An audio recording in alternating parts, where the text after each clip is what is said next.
these are the funders and partners.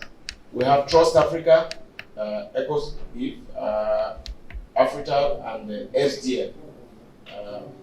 We are going to be working together to deliver these.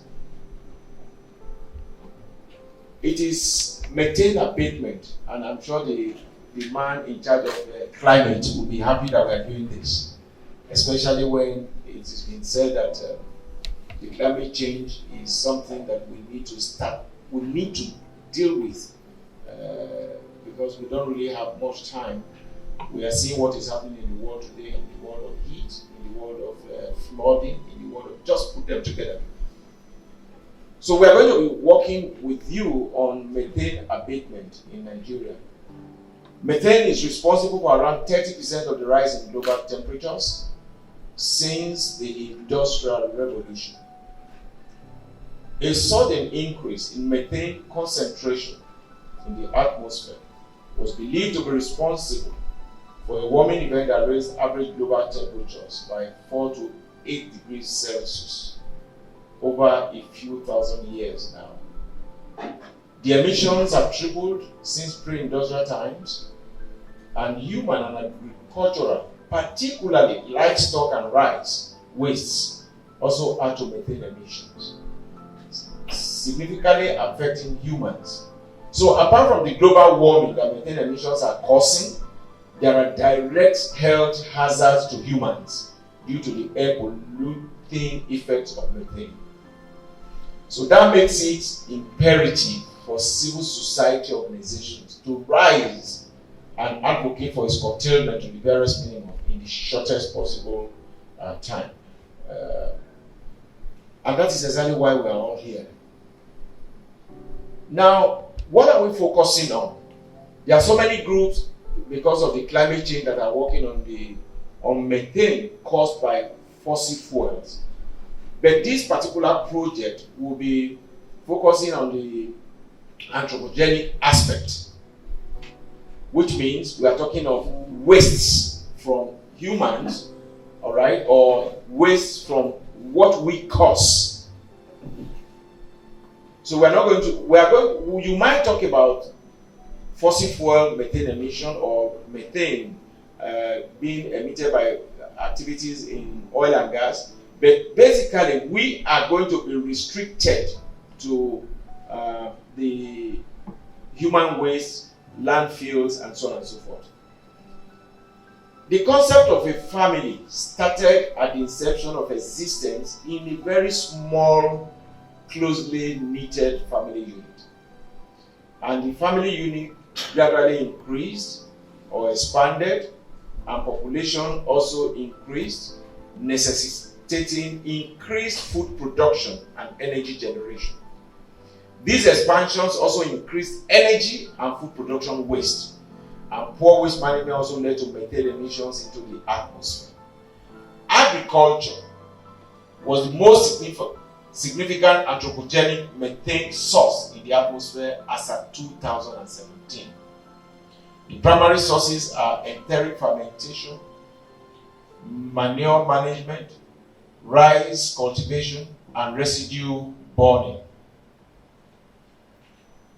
For Nigeria, it has signed on to so many agreements that it is also going to participate in the abatement of methane. But let us look at what we have signed on to and how we have been dealing with them. Nigeria's Economic Recovery and Growth Plan and the Agenda 2050 focus on exploiting and developing Nigeria's substantial natural gas resources. The Decade of Gas Plan also intends to use gas as a transition fuel. That is the nexus between the fossil fuel and what we are going to also be doing. Increasing methane from other sources will complicate the emissions from gas flaring, pipeline vandalism, and oil spill effects, and worsen climate change effects. Enough accounts of the consequences of this massive gas exploitation, including the release of methane into the atmosphere and direct hazards to humans, have not been taken. There is a depth of knowledge on the issues by ordinary people who will directly be impacted Go to the marketplaces, go to Abatement, for instance, those who are involved in landfills, those who are involved in rice production. Ask them what is methane or the effect. They'll tell you they don't know. Oftentimes, when they take all these end products of our activities and bury them, we all think that we've done so well. But the truth is that in a few months, a few years' time, trees are going to grow from that same environment. And what happens? They now help you to also begin to emit it into the atmosphere. And it doesn't just go away in 1 year, 2 years. I think the anthropogenic emissions, for instance, have been said to still be in the atmosphere for at least a minimum of about 12 years. And that is worrisome because we bring them in, we recirculate them. So that makes it imperative for all of us to arise and advocate for its curtailment in the shortest possible time. That led Trust Africa, approved the Environmental Center for Oil Spills and Gas Flaring, African Initiative for Transparency, Accountability and Responsible Leadership for this methane abatement advocacy. And of course, we have SDM as our technical partner. So what are the sources of methane that we are going to be dealing with? We've already talked about methane, but what is it? It is a colorless, odorless, and highly flammable gas. It is composed of carbon and nitrogen, and it's also a potent greenhouse gas, meaning it affects climate change by contributing or increasing the emission within the atmosphere and also affecting humans. So these are the sources: agriculture, fossil fuels, burning organic material, human waste. But when you look at, just give me 1 minute please, because we need to do something very quickly. But when you look at this on this side, you find out that the sources of methane emissions from wetlands, fossil fuel, livestock, landfills, burning, and other materials. Livestock seems to be a little bit elongated, all right? Wetlands is almost following, landfill is almost following, and so on and so forth. So basically, what we are going to be dealing with, all of us in this room dealing with and concentrating on, is to look at areas where livestock are raised, leaks from natural gas systems, and landfills and waste from homes, and so on and so forth. This is the methane cycle, which of course most of us will have dealt with at one point or the other. You have landfills, you have plant decay in natural wetlands and rice puddles, you have fossil fuel, you have digestive processing in domestic animals, and then you have transfer of methane in soil to air by plants, which most people don't think is also part of what is responsible for our air pollution. Because we all think that once these things are buried, you bury them and you think you've dealt with them. Burning biomass and so on and so forth. So, as methane is emitted into the air, it reacts in several hazardous ways. For one, methane primarily leaves the atmosphere through oxidation, forming water vapor and carbon dioxide. So, not only does methane contribute to global warming directly, but also indirectly through the release of carbon. What is the effect of methane on our environment? Pollution, and most of us in the room might have known. Methane has been said to be the second most significant contributor of greenhouse gas to anthropogenic climate change after carbon dioxide. It is responsible for about 20 to 30% of global warming in the last 250 years of human activity in the environment. It is 86 times more potent than carbon dioxide on a 20-year scale. And that should be worrisome to each and every one of us in this room. Of course, you live in an environment, you can imagine Port Harcourt, apart from your gas flares everywhere, apart from the artisanal refining, all right?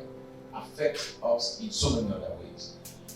The energy sector, including fossil oil, natural gas, coal, and their numerous derivatives, is said to be contributing about 1/3 of global anthropogenic methane emissions. This is in addition to naturally occurring methane, which is found in wetlands and soils and generated from biomass burning. Over 100 years, methane is 28 times more powerful than carbon dioxide. You remember the other one we said was over 20 years. It is 86% more potent. But when you put it on a scale that is elongated over 100 years, it is 28 times more powerful than carbon dioxide. As methane is emitted into the air, it reacts in several hazardous ways. For one, methane permanently deteriorates through oxidation. I think we said that again. This project is about raising awareness among community stakeholders and policymakers through a multi-sectoral approach regarding the adverse effects of methane and advocate for implementing policies to curtail and eventually abate its emissions. 2. Provide CSOs and media, methane champions with advocacy tools for promoting methane abatement in Nigeria. This would hopefully raise public consciousness at various levels of society. 3. To maintain momentum of the campaign for methane abatement through sustained media advocacy, methane champions activities, and ongoing periodic impact evaluation. These are going to be the project activities that each and every one of us are likely to key into. 1. As our first grant towards methane abatement in Nigeria, we shall brief partners of the project and its implementation process. This is one of the things that we have done this morning. By the time we move further our activities, you find out that it's also going to be in about 4 states. We're going to have this in Delta, we're going to have it in Cross River, we're going to have it in Akwa Ibom, all right, and of course here in Rivers. And we're supposed to be having advocacy visits to select state ministries, academia, and invite them to a round table. Those visitations will now lead to policy round table to sensitize stakeholders and policy makers on the urgency of curtailing methane emissions. A policy brief will be produced and disseminated subsequently. Given the budget at our disposal, and mindful of other organizations and what they are doing in Nigeria to maintain emissions from fossil fuels, our research work will focus on emissions from landfills, abattoirs, waste dumps, to seek evidence of methane emission from sites close to households in Rivers and Delta states, management of waste from farmlands engaged in swamp and upland rice farming in Akwa Ibom and Cross River states. Stakeholders meeting for presentation and triangulation of research results and review of action plans. Because what that means is that the first step is the research. So our researchers in the room, you have a key role to play for us to be successful in this. We are not saying that the research is going to be that thing that can lead us to saying that we have come to the El Dorado. Because some of the equipment you need, AfriTAL and EcoSys cannot afford them. Dr. Opia has even started something. You can't believe that in so many areas in this country, for instance, you may not have the equipment to measure methane in the air. Only few areas do you have it. Those who are in research, they know this. So, I don't know how much it costs. So if you want to procure one, maybe each and every one of us will need to cover some millions to do that.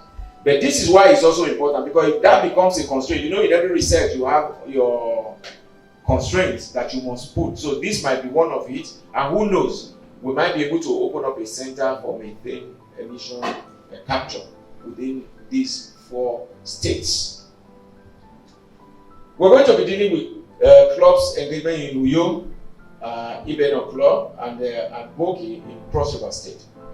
We are also going to be training trainers in workshops on advocacy strategies for methane abatement and equip the champions with knowledge and tools to carry out the advocacy. That is going to be in Port Harcourt. Then once we are done, we'll now have a close-out meetings and strategic planning for the next steps. Communication is power. No matter whatever we are doing in this room today, if we don't have a way of getting it across to people, we didn't know what we are doing. The answer definitely is no. So we are going also to be engaging the media, which is a very vital component of this project.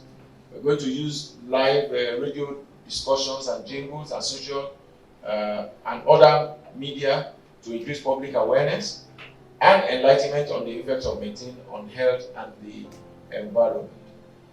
This is key to what we are doing. So what are the expected outcomes? According to the Global Methane Assessment, cutting 45% of human activity caused methane emissions this decade could prevent 255,000 premature deaths. That is huge. And then who help us deal with about 775,000 asthma-related hospital visits. Is it worth advocating for? I think so, because you are helping people, especially when you look at that asthma, when you look at our women who bear the brunt of either prenatal or postnatal deaths, infant maternal mortality death rates. CSOs and the media are going to be equipped with knowledge and advocacy tools for methane action. Government entities will then display, the knowledge of and then the sensitivity to methane problem. Increase awareness and interest by farmers and livestock owners in the impact of methane on their crops and animals. And then we are likely to have technologies and technicians who are going to become interested in designing small-scale digesters for homesteads in rural communities, which means we are likely to encourage some universities to come out with prototypes of what they can use in, capturing methane in the environment. So it's a huge responsibility on our shoulders. How long this is going to last, I don't know, but for this first project, it's going to be about 1 year. Part of the expected outcomes also, which are the benefits, is that it will reduce emission in the atmosphere, greenhouse emission reduction in the atmosphere. On economic growth, uses captured methane directly to generate electricity. It also will create local reliable energy source in biogas, and then reduces air pollution and surface groundwater contamination, minimizing explosive methane levels of fires, and then reduces respiratory impact associated with high ozone levels. Distinguished ladies and gentlemen, that is our story. And I believe that for you to be in this room, because you are eminently qualified to be either a methane champion at a particular point in time, or to begin to advocate to help our people reduce the ailments and illnesses that will come with methane emissions. Thank you so much for listening, and God bless you all.